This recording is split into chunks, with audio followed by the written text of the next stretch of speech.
The Hawk That Dare Not Hunt by Day by Scott Odell. Chapter 10. Before nightfall of the next day, we had unloaded our Hamburg cargo. My woolens brought the profits I had hoped for, and with them I invested in a bale of northern furs, for which there was always a good market in London. We had begun to take in the anchor when Uncle Jack spied Belsey at the rail. Huddled in a great coat, his leather trunk on his shoulder, he was talking to someone in the skiff that lay alongside. "What ho?" Uncle Jack called down. "What?" Belsey did not answer, and my uncle called a second time. Belsey then said, not looking up, but keeping his eyes all the while on the boatman, "We're going ashore." "Ashore?" Uncle Jack shouted, starting toward the ladder that led to the lower deck. "We still have cargo to unload in Antwerp." Uncle Jack went down the ladder and walked over to where Belsey was standing. "I made no contract for Antwerp," Belsey said. "Hamburg's my destination." "We're sailing for Antwerp within an hour," Uncle Jack said, "and you sail with us." My uncle nodded to me, then leaned over the rail and told the boatmen to secure the hooks and prepare to hoist.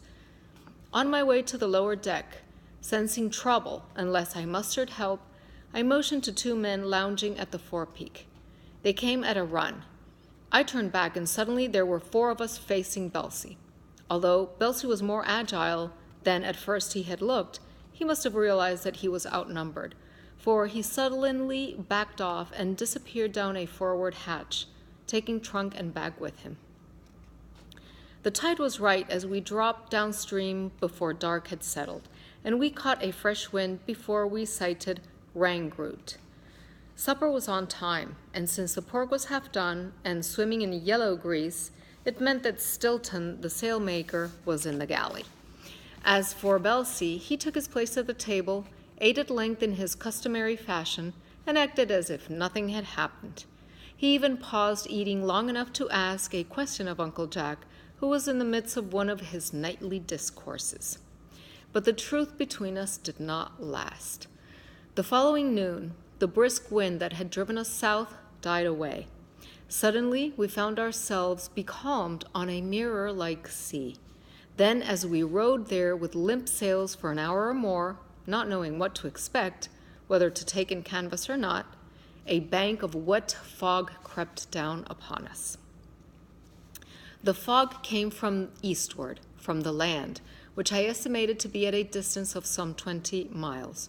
Ships, and we were in a lane where they might be expected, could sail by without even taking heed of what took place aboard the Black Pearl. And those of us on board passed within a few paces of each other without recognition. The weather was perfect for the plan Belsey had devised and quietly set afoot.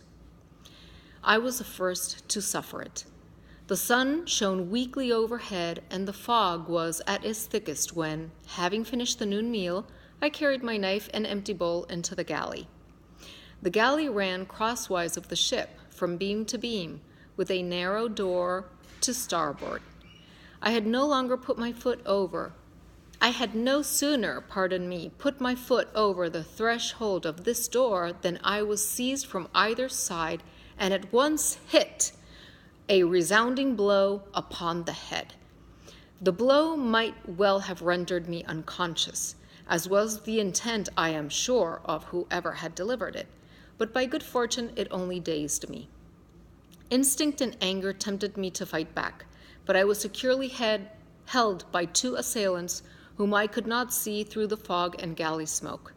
Then something told me to pretend that I had been injured more severely than I was.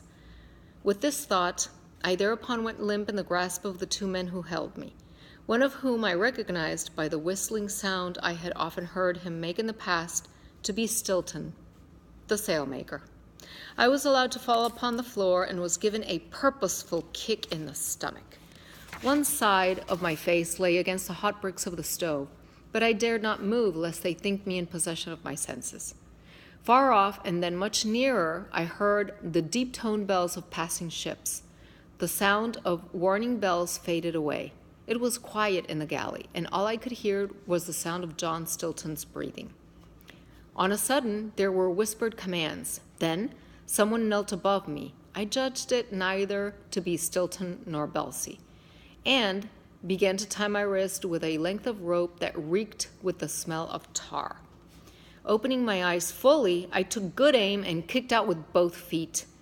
The blow caught my assailant, whom I now saw was really Stilton, square in the midriff.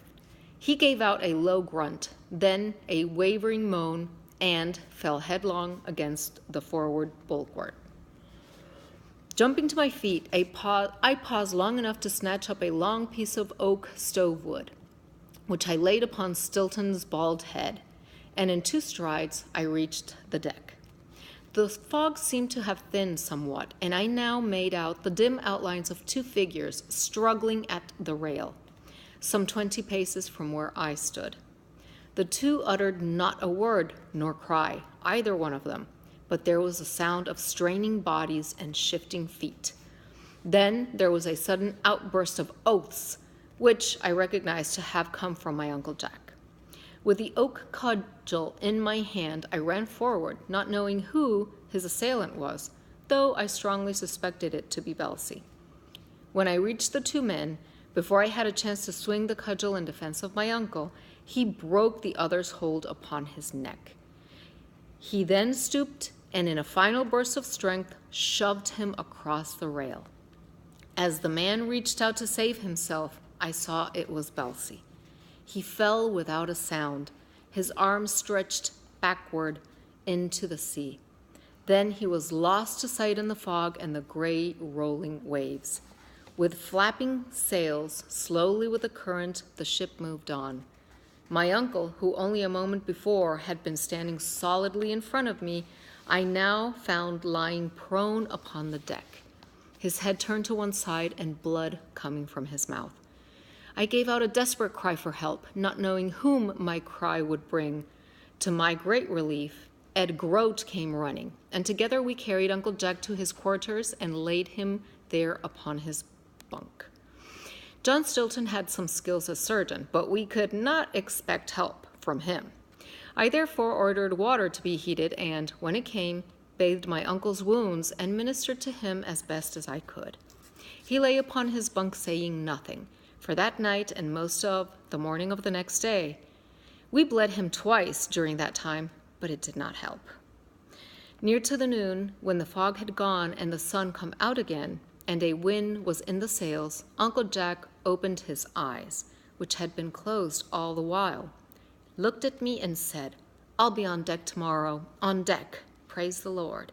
And at noon on the morrow he was there, standing on his 2 good legs. End of chapter 10.